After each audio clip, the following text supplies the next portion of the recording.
Assembly ఎన్నికల సందర్భంగా పోటాపోటీగా ఏర్పాటు చేసిన ఫ్లెక్సీలు పార్లమెంట్ ఎన్నికల సందర్భంగా మరోసారి వెలిశాయి. నయవంచన పేరుతో గాంధీ భవన్ ఎదురుగా ఏర్పాటు చేసిన ఫ్లెక్సీ తీవ్ర కలకలం రేపింది. 10 ఏళ్ల మోసం 100 ఏళ్ల విధ్వంసం అంటూ బీజేపీ ప్రభుత్వం వైఫల్యాలను ఎండగడుతూ ఫ్లెక్సీ ఏర్పాటు చేశారు. బీజేపీ 10 ఏళ్ల పాలనలో తెలంగాణలోని పాలమూరు రంగారెడ్డి ప్రాజెక్టుకు జాతీయ హోదా ఇవ్వలేదని దుయ్యబట్టారు. కృష్ణా జలాల్లో వాటా వంటి అంశాలతో బ్యానర్ ఏర్పాటు చేయడంపై జనం ఆసక్తిగా చూస్తున్నారు.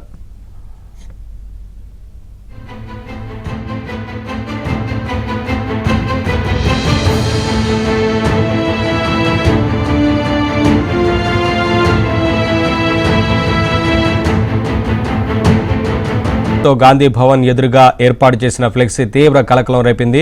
10 ఏళ్ల మోసం 100 ఏళ్ల విధ్వంసం అంటూ బీజేపీ ప్రభుత్వం వైఫల్యాలను ఎండగడుతూ ఫ్లెక్సీ ఏర్పాటు చేశారు. బీజేపీ 10 ఏళ్ల పాలనలో తెలంగాణలోని పాలమూరు రంగారెడ్డి ప్రాజెక్టుకు జాతీయ హోదా ఇవ్వలేదని దుయ్యబట్టారు. కృష్ణా జలాల్లో వాటా వంటి అంశాలతో బ్యానర్ ఏర్పాటు చేయడంపై జనం ఆసక్తిగా చూస్తున్నారు.